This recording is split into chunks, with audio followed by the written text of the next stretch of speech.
Good morning all. Good morning sir. कैसे हैं सब? अच्छे हैं सर। अच्छे हैं। घर पे सब कुशल मंगल? Yes sir. हाँ। Yes sir. अपना भी ध्यान रखें, अपने छोटे भाई बहन का, पेरेंट्स का। अब पड़ोसियों से तो दूर रहें थोड़ा सा, है ना? 2 गज दूरी। देखिए, ये आपको यहाँ दिख रहा होगा, स्क्रीन दिखाई दे रही है? हाँ जी, दिखाई दे रही बेटा स्क्रीन? Yes sir. यस। हाँ, अब हमें बार बार प्रॉब्लम नहीं है, फटाफट हम चेंज कर सकते हैं, इसलिए फायदा है। मैं आपको उस दिन तो सूरदास के पद, क्षितिज भाग 2 कक्षा। हाँ जी इसमें वो बहुत खत्म होता है सर, डेट जी, पीडीएफ खोल। बोलो सर हमारा मोबाइल डेटा सर बहुत खत्म होता है सर, जब पीडीएफ खुला होता है तो। अच्छा, पीडीएफ से ज्यादा हो तो मैं उससे पढ़ा देता हूँ, कोई बात नहीं, बंद कर दूं? हाँ नहीं, जिसमें पढ़ाओ हम, सर, सही है, हाँ कोई बात नहीं है सर। हाँ ठीक है। तो आप मुझे बता, हाँ ये अच्छा बताया आप। यहाँ से देखिए सूरदास जी के बारे में। सूरदास का नाम कृष्ण भक्ति की अजस्र धारा, यानी जो निरंतर बहने वाली धारा को प्रवाहित करने वाले भक्त कवियों में सर्वोपरि है, सबसे ऊपर है। थोड़ा सा और मोटा, हल्का बस। हिंदी साहित्य में भगवान श्री कृष्ण के अनन्य उपासक और ब्रज भाषा के श्रेष्ठ कवि, आपको पता है श्रेष्ठ कवि ब्रज भाषा के कौन हैं? सूरदास जी। हिंदी साहित्य के सूर्य माने जाते हैं। हिंदी कविता कामिनी के इस कमनीय कांत कहते हैं स्वामी ने हिंदी भाषा को समृद्ध करने में, यानी संपन्न करने में, खुशहाल बनाने में जो योगदान दिया है वह अद्वितीय है। तो भक्ति काल की सगुण भक्ति शाखा के, देखिए भक्ति काल मैंने आपको बताया था, 4 काल बताए थे आपको। पूर्व मध्य काल को भक्ति काल कहते हैं, और भक्ति काल जो है गोल्डन पीरियड है, यानी हिंदी साहित्य का स्वर्ण युग कौन सा काल है? भक्ति काल। भक्ति काल की सगुण भक्ति शाखा के कृष्ण भक्ति उपशाखा के महान कवि हैं। सगुण के अतिरिक्त कौन सी शाखा है? कबीर किस शाखा के कवि हैं? कोई बताएगा? निर्गुण और सगुण। हेलो। सगुण। हाँ, चलिए ये भी मैं आपको अभी आरंभ करने से पहले ही समझाऊंगा। अभी यहाँ देखिए, सूरदास जी का जन्म 1478 ईस्वी, मृत्यु 1583। क्लियर है? यहाँ तक कोई कंफ्यूजन? ये याद रखना, इससे भी प्रश्न आ सकता है। सूरदास जी का जन्म 1478 ईस्वी में रोनकता नामक गांव में हुआ। यह गांव मथुरा आगरा मार्ग के किनारे स्थित है। कुछ विद्वानों का मत है कि सूर का जन्म सीही नामक ग्राम में एक निर्धन, देखिए यहाँ सबके अपने अपने मत हैं, सूर सारस्वत ब्राह्मण परिवार में हुआ था। बाद में ये आगरा और मथुरा के बीच गौ घाट पर आकर रहने लगे थे। सूरदास के पिता रामदास गायक थे। सूरदास के पिता का नाम क्या है? बोलो अनुराग। रामदास। रामदास। वही उनकी भेंट श्री वल्लभाचार्य से हुई। मैं एक आध पंक्ति छोड़ रहा हूं ताकि आप भी स्वयं पढ़ें। वल्लभाचार्य जो हैं वे उनके शिष्य बन गए, यानी उनके जो गुरु हैं वल्लभाचार्य, और उनको पुष्टि मार्ग एक मत था में दीक्षित कर कृष्ण लीला के पद गाने का आदेश दिया। अष्टछाप में यानी 8 कवि हैं। 8 कवि जो सर्वोत्तम कवि हैं उनको स्थान दिया गया है।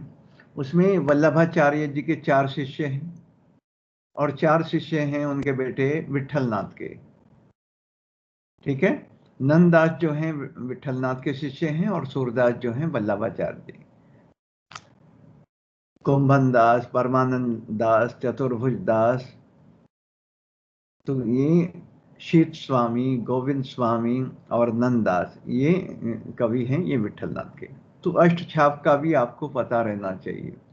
ये कॉम्पिटिटिव एग्जाम के लिए बेटा, इसीलिए मैंने आप लोगों के लिए बनाया। आप लोगों को 4 पद पढ़ाकर अंक दिलाना उद्देश्य नहीं है। सीबीएसई भी अब ये कह रही है केवल पाठ तक ही बच्चों को सीमित ना रखें कि पाठ में जो पढ़ा ना है या पाठ में जो दिया गया है वही बताया। यही बताया तो फिर हमसे अच्छी तो आपको बाजार में की मिल जाएगी, गाइड मिल जाएगी, उसे पढ़ के आप जो हम पढ़ा रहे हैं उससे भी अच्छा आप समझ। लेकिन जो जीवन दर्शन हम आपको सिखा रहे हैं, कौन कवि है, अष्टछाप क्या है, सगुण भक्ति क्या है, निर्गुण भक्ति क्या है। सगुण भक्ति में भी 2 शाखाएं हुई हैं, यह भी मैं आपको चार्ट से टेबल से समझाऊंगा। काव्य सौष्ठव की दृष्टि से सर्वप्रथम स्थान सूरदास का है तथा द्वितीय स्थान नंददास का है। नंददास देखिए विठलनाथ के शिष्य हैं, यानी अष्टछाप में 8 कवियों में 4 कवि वल्लभाचार्य जी के शिष्य हैं और 4 उनके पुत्र विठलनाथ के। तो देखिए पुत्र का शिष्य भी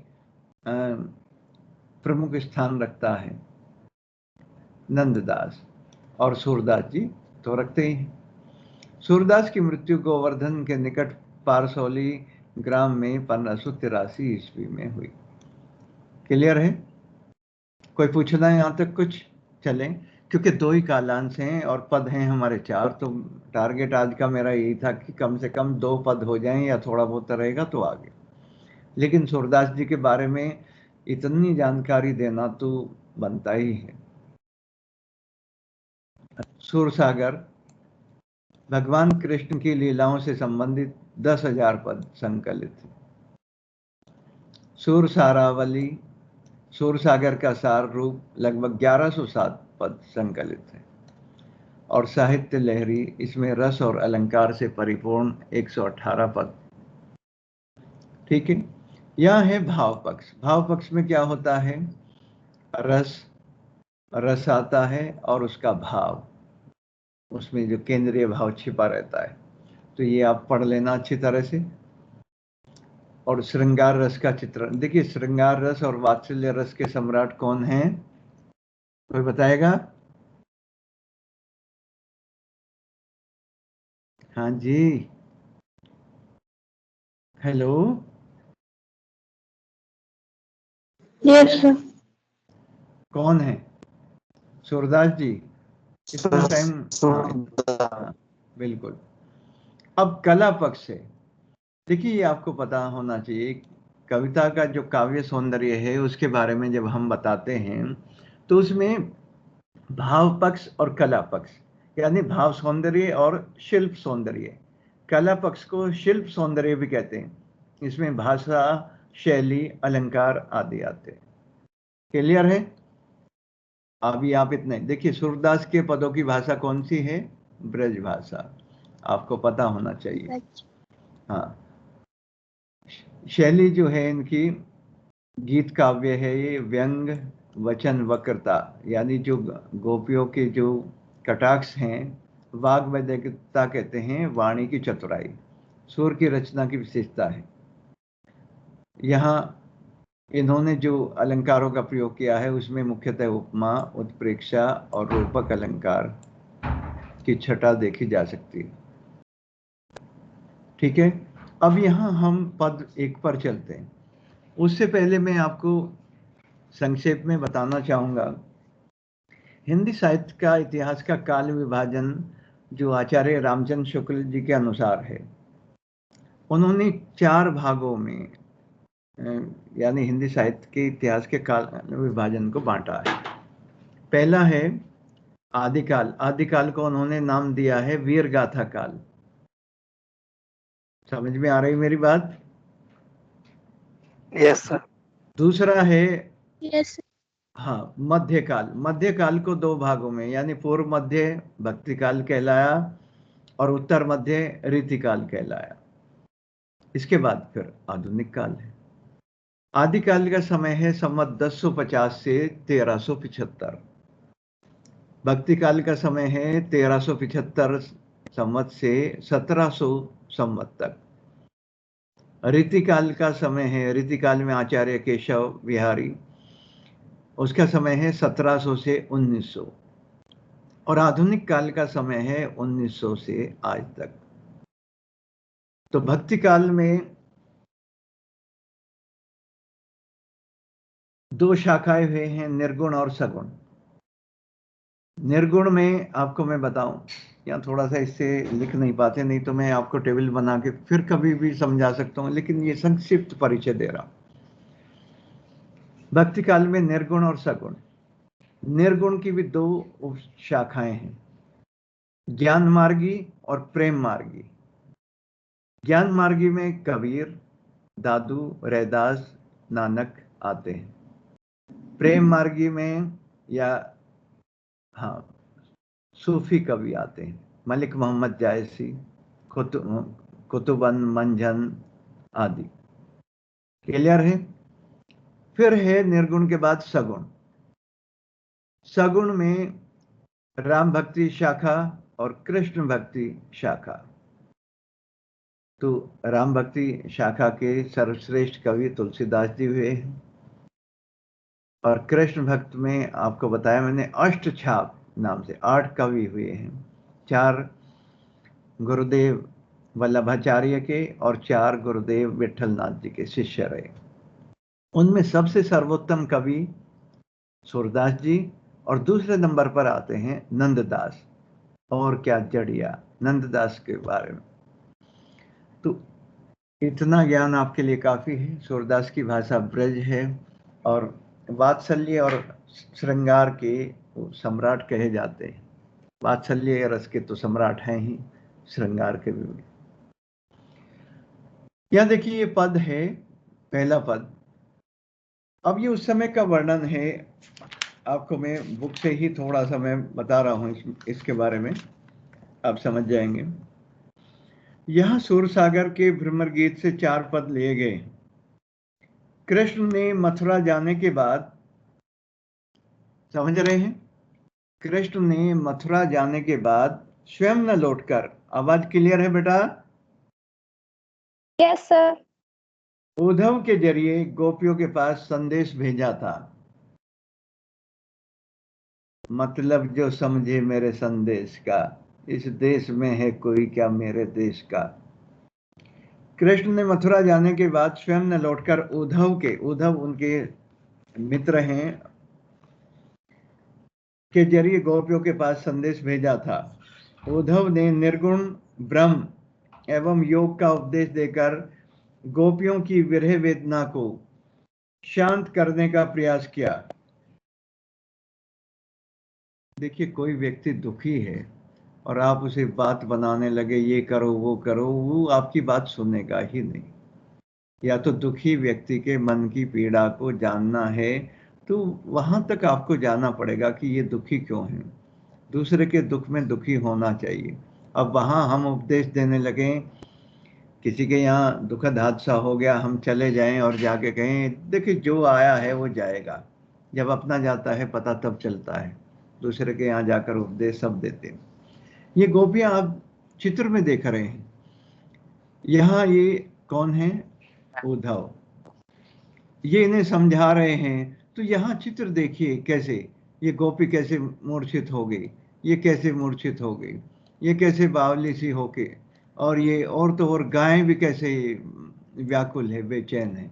ये सब इसीलिए चित्र लिया था। इस चित्र में देखिए कि जैसे ही उन्होंने योग का संदेश और ब्रह्म का पर ब्रह्म को याद करने की बात कही और कहा कि कृष्ण तो नहीं आएंगे, और ये सुनकर गोपियों की, और वहां जो पशु पक्षी हैं, यहाँ ये मोर आपको दिखाई दे रहे हैं, यहाँ दिखाई दे रहे हैं, यहाँ ये मोर, तो बहुत बुरी दशा हो जाती। गोपियां ज्ञान मार्ग की बजाय प्रेम मार्ग को पसंद करती थी। इस कारण उन्हें उद्धव का शुष्क संदेश, शुष्क यानी रूखा संदेश पसंद नहीं आया। तभी वहां एक भौरा आ पहुंचा। यहीं से भ्रमर गीत का प्रारंभ होता है। गोपियों ने भ्रमर के बहाने उद्धव पर व्यंग बाण छोड़े। यानी डायरेक्ट सीधी बात किसी को नहीं कही जाती। अब मैं आपको कहने लगूं बेटा आप लोग पढ़ते नहीं, बोल नहीं रहे, तो कुछ लोग तो ऐसे मूर्ख हैं, कुछ लोग तो ऐसे चिकने घड़े हैं, मैं कटाक्ष करने लगूं तो सीधी बात ना कह के अब सीधा मैं कहूं अनुराग आपका ध्यान कहाँ रहता है तो आपको बुरा लगेगा। तो कुछ प्रतीकों का, कुछ किसी ना किसी का माध्यम का सहारा लेना होता है। तो यहाँ गोपियों ने उद्धव को बात कहने के लिए, उद्धव पर कटाक्ष करने के लिए भ्रमर यानी भौरे का सहारा लिया, इसीलिए इसको भ्रमर गीत प्रसंग भी कहते हैं। भ्रमर गीत से ही ये चारों पद लिए गए। तो यहां देखिए, आगे चलें, उसके बाद की आगे बताएं। उद्धव तुम हो अति बड़ भागी, अपरस कोई पढ़ेगा आप में से अच्छी तरह से? आवाज किसकी अच्छी है? प्रशांत की। आयुष की सर, आयुष आयुष आयुष, आयुष पढ़ना।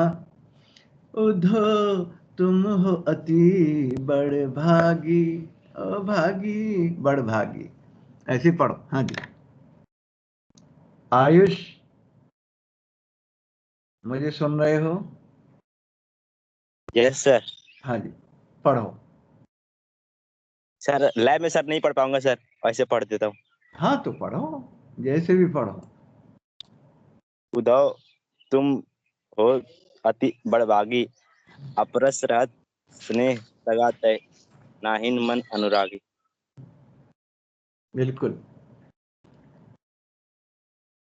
पुरैन पात रहत जल भीतर, तारस देह न दागी, ज्यों जल महा तेल की गागरी, बूंद न ताको लागी, प्रीति नदी में पाँव न बोरियो, दृष्टि न रूप परागी, सूरदास अबला हम भोरी, गुर चाटी जो पागी। मैं यही देख रहा, हाँ कुछ छूटा तो नहीं, बिल्कुल क्लियर सही। या देखिए, उद्धव तुम हो अति बड़ भागी, आप संकोच कर रहे हैं। देखिए गाएंगे मुस्कुराएंगे तभी तो आगे बढ़ पाएंगे, नहीं तो ये संक्रमण काल हमें लील जाएगा। समझ रहे हैं? गा लो मुस्कुरा लो, महफिल सजा लो, पता नहीं कल क्या होगा, तो हमें आज में विश्वास करते हुए हंसते मुस्कुराते जिंदगी को व्यतीत करना है। ठीक है। उद्धव तुम हो अति बड़ भागी, अपरस, पहले मैं इसका शाब्दिक अर्थ थोड़े से बता दूं। बड़ भागी किसके लिए आए हैं, कोई बताएगा? बड़ भागी कहते हैं भाग्यवान, बड़ भागी, ये भाग्यवान। अपरस यानी नीरस, रहत स्नेही, स्नेही यानी स्नेही। तगा, आप लोग लिख लिया करें प्लीज। मैंने कहा था अभ्यास पुस्तिका यानी नोटबुक पास में रखिए और पुस्तक भी, दोनों हमेशा।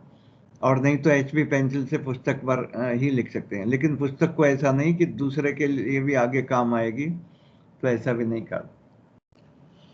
नाहिन मन अनुरागी, अनुराग नहीं तुम्हारे मन में प्रेम उत्पन्न हुआ।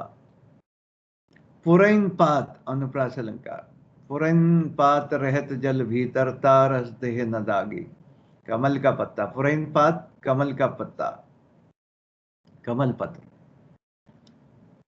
तारस देह न दागी, फिर भी तुम्हारे देह पर, शरीर पे कोई दाग नहीं लगा, अर्थात कोई छींटा नहीं लगा। ज्यों जल महा, उत्प्रेक्षा अलंकार, जिस प्रकार से तेल की गागरी जो है, तेल की जो मटकी है, उस पर पानी की एक भी बूंद नहीं ठहरती। प्रीति ने, मैं फिर पढ़ाऊंगा इसे, ये मत सोचना कि मैं जल्दी भागा जा रहा हूं, पहले आपको धीरे धीरे तालाब के अंदर प्रवेश करा रहा हूं, आप गोपियों की पीड़ा समझें और उद्धव का जो ज्ञान का संदेश है, योग संदेश है, उसके बारे में भी देखें। प्रीति नदी, रूपक अलंकार, प्रेम रूपी नदी में पाँव न बोरियो, बोरियो यानी डुबाया रखा, दृष्टि न रूप परागी, परागी यानी मोहित होना, सूरदास अबला हम भोरी, अबला भी हैं भोरी भी है। ये प्रश्न भी मैं पूछूंगा, ये प्रश्न भी आया है कि गोपियों ने स्वयं को क्या क्या किस किस नाम से पुकारा है, अबला और भोरी। भोरी यानी भोली।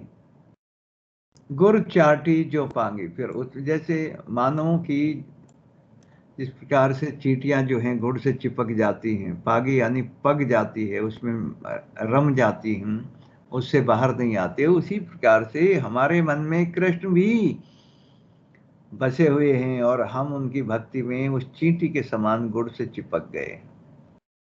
कैसे कही? हे उद्धव, यानी भ्रमर को संबोधित करते हुए कह रही हैं, हे उद्धव तुम हो अति बड़भागी, तुम तो बहुत ही भाग्यशाली हो।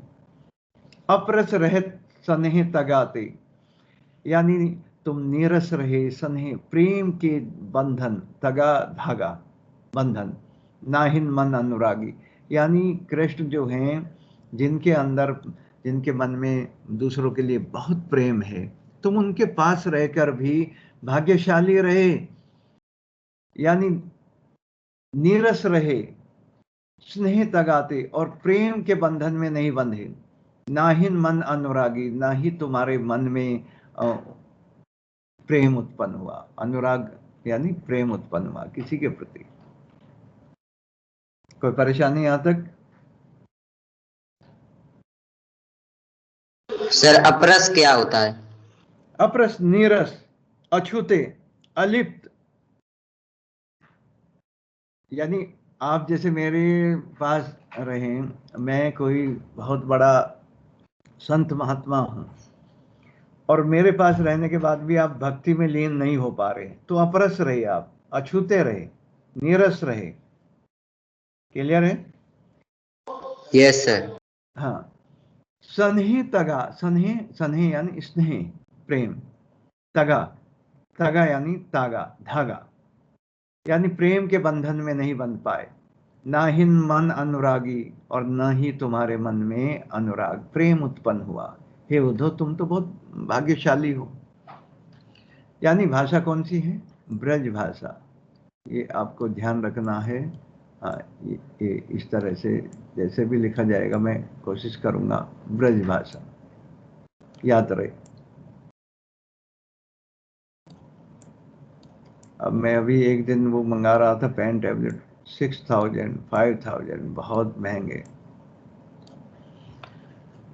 याद रहेगी ब्रज भाषा। हाँ जी, आगे पुरैन पात अनुप्रास अलंकार। जिस प्रकार से हे उद्धव, कह भ्रमर से रही हैं लेकिन कटाक्ष वही है, कहीं पे निशान। आप भी कभी आपके साथ भी ऐसी बात हुई होगी कि आप को किसी को संदेश देना है, कोई मैसेज आप देना चाह रहे हैं, लेकिन कह किसी और से रहे हैं और सुन वो दूसरा रहा है। पुरैन पात रहत जल भीतर, तारस देह न दागे। हे उद्धव तुम तो उस कमल पत्र के समान, कमल के पत्ते के समान कि जो जल के भीतर रहता है, तारस देह न दागे, फिर भी उसकी देह पर, उसके शरीर पर, उस पत्ते पर एक भी पानी की बूंद नहीं गिरती, यानी उस पर कोई छींटा पानी का नहीं पड़ता। कैसे के बोला करो, इतने नीरस नहीं है। ओके। ज्यो जल महातेल की गागरी, उत्प्रेक्षा अलंकार है कि जिस प्रकार से मानो जल महातेल की गागरी, जल में तेल की गागरी है, उसके ऊपर कोई बूंद ताक को लागे, उसके ऊपर कोई बूंद नहीं ठहरती। तुम तो उस तेल की मटकी के समान हो जिसके ऊपर जल में रहते हुए बूंद, एक भी बूंद नहीं उसके ऊपर ठहरती। तो चिकना घड़ा सुना है आपने? यस। चिकना घड़ा किसको कहते हैं? बेशर्म व्यक्ति को, जिस पर कोई असर नहीं पड़ता, जिस पर कोई असर नहीं पड़ता। कि तुम तो ऐसे ही हो, यही मतलब है उनका, कि उस मटकी के समान हो जिसके ऊपर पानी की एक भी बूंद नहीं ठहरती। तुम तो उस प्रेम के सागर के पास रहे और फिर भी तुम्हारे ऊपर कुछ भी असर नहीं हुआ। दिस इज नॉट फेयर, अच्छी बात नहीं है। हमें कह रहे हो ज्ञान योग का संदेश धारण कर लो, योग धारण कर लो, पर ब्रह्म को की भक्ति में लीन हो जाओ, कृष्ण को भूल जाओ। हम कैसे भूल जाएं? तुझे भूल जाना मुमकिन नहीं, तो याद ना आए ऐसा कोई दिन नहीं। हे कृष्ण तुम्हें कैसे भूल जाएं? ये आया है योग का संदेश लेकर, है ना। अभी आगे आएगा, राजनीति पढ़ा है। तो यहाँ गोपियों को उद्धव का जो योग का और ज्ञान का संदेश जो है वो किस किस के समान लग रहा है, वो आगे के पद में आएगा। प्रीति नदी में पाँव न भोरियो, यानी कृष्ण तो प्रेम रूपी नदी हैं। तुमने उस नदी में के पास रहकर भी उसमें पांव नहीं डुबाया, यानी कृष्ण की जो हृदय में प्रेम बसा हुआ है उससे अछूते रहे। दृष्टि न रूप परागी, और न किसी पर मोहित हुए। परागी यानी मोहित होना, मुग्ध होना। क्लियर है?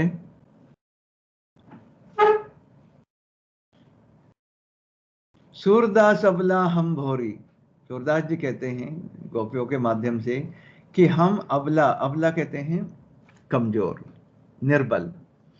अबला हम भोरी, हम अबलाएं हैं, हम भोरी, भोरी यानी भोली हैं। हम कृष्ण की भक्ति में लीन थे और तुम ये योग का संदेश सुनाकर हमें और अबला बना रहे हो। हम भोली हैं इसलिए नहीं समझ पा रहे हो। अरे हम तो कृष्ण की भक्ति में ऐसे लीन हैं जैसे गुड़ से चींटी चिपक जाती है, उसमें पक जाती है और अंत में उसी में स्वाहा हो जाती है। तो हम तो कृष्ण की भक्ति में लीन होते हुए उसी में स्वाहा हो जाएंगे। हम तो चींटी के समान गुड़ पर चिपक गए हैं। हमारे कृष्ण जो हैं वो गुड़ के समान है। क्लियर है? क्लियर है? कुछ पूछना इसमें? देखिए दो अलंकार आए हैं। हाँ जी बोलो। Sir third line sir third line sir, ज्यों जल मां तेल की गागरी। हाँ, जिस प्रकार से उत्प्रेक्षा है कि मानो जल में जो तेल की गगरी है, मटकी है, उस पर कोई बूंद नहीं ठहरती। आप देखना आज ही एक्सपेरिमेंट करके, आप विज्ञान के तो बहुत अच्छे स्टूडेंट हैं, हिंदी में भी ये यस सर।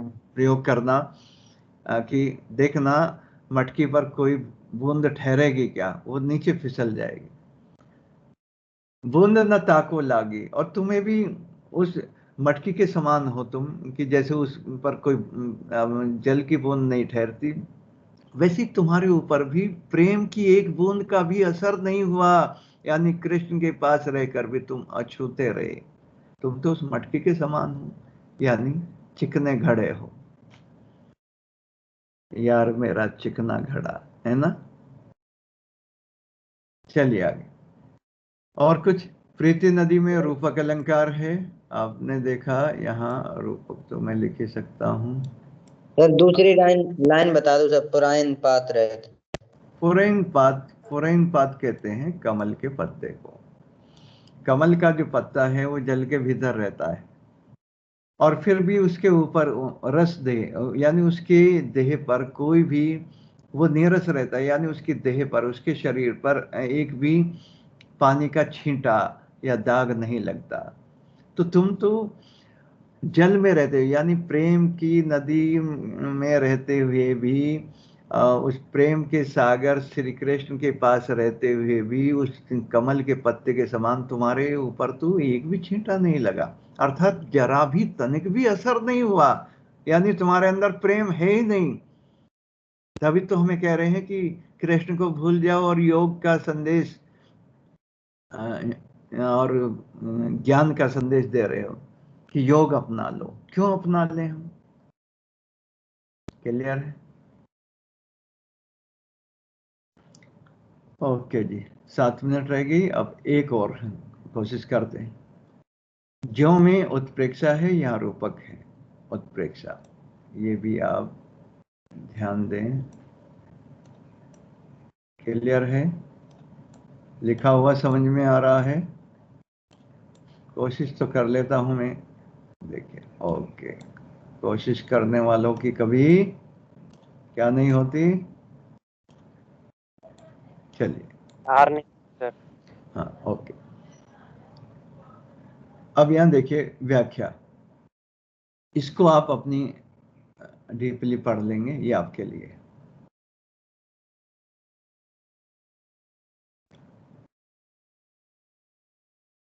ये आपको चित्र में देख लें, गुड़ से चींटियां कैसे चिपकी हुई हैं। गुड़ देखकर गुड़ खाना थोड़ा सा है ना अच्छा लगेगा। सर आयुष को गुड़ बहुत प्रिय है। अच्छा, आपको नहीं है? सर इतना नहीं जितना आयुष को है।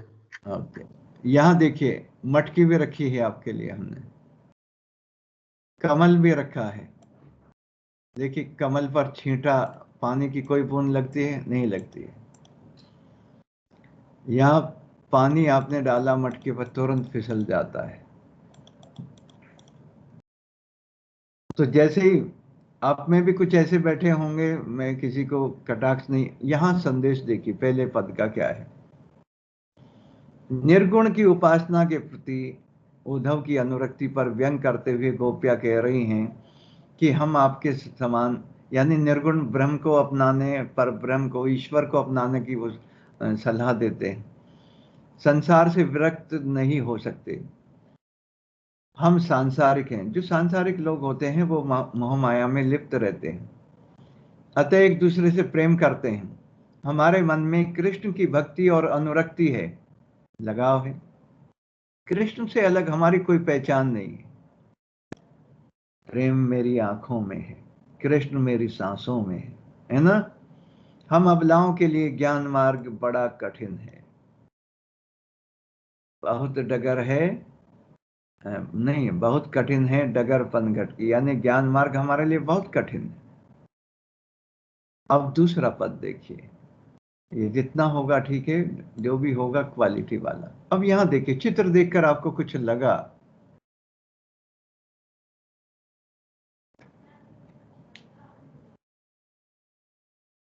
मन की मन ही मांझ रही, कही जाए कौन पे उधो, ना ही परत कही। हे भ्रमर, भ्रमर के माध्यम से वो कह रही हैं उद्धव को, अवधि अधा अवधि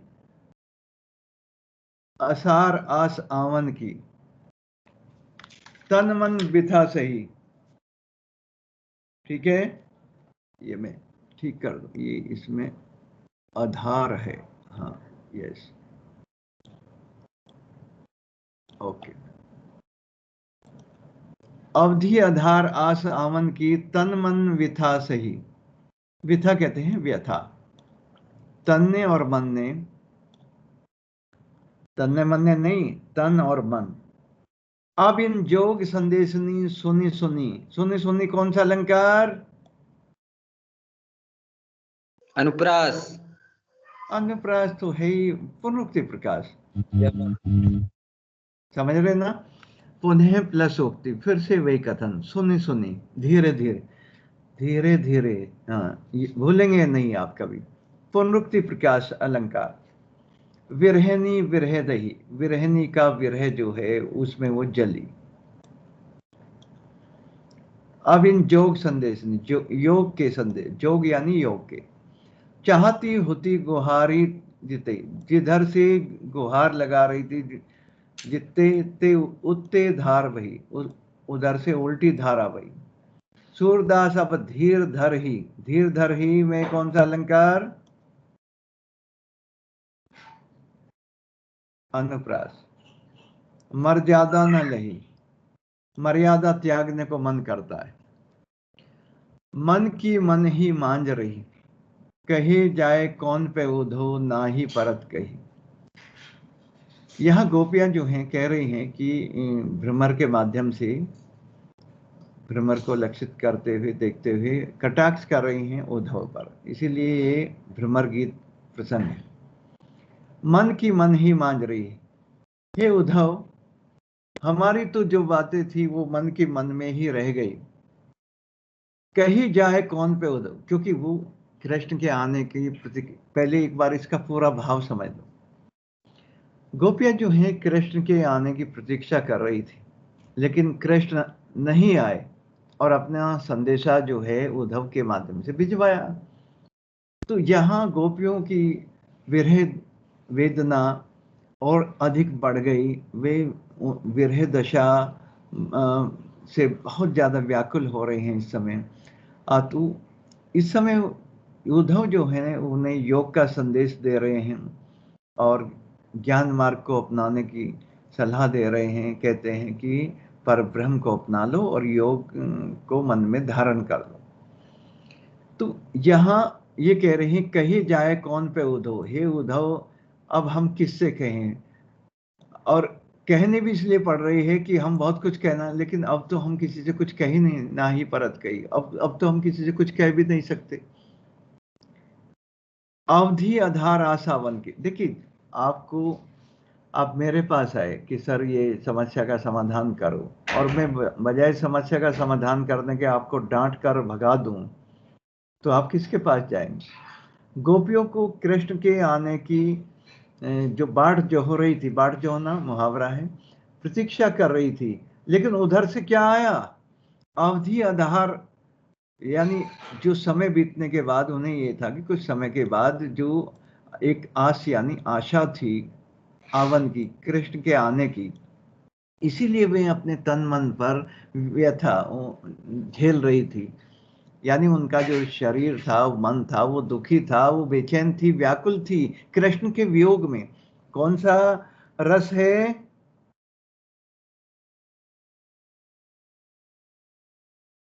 वियोग श्रृंगार। हेलो, चले गए क्या कहीं, टाइम हो गया पूरा। Yes sir. हाँ जी, बस 1 मिनट और लूंगा, उसके बाद इसे फिर दोबारा पढ़ा दूंगा कल सैटरडे, तीनों हो जाएंगे उस दिन, क्योंकि आज तो कभी परिचय भी था। तन मन विथा, विथा यानी व्यथा, पीड़ा, दुख सहा।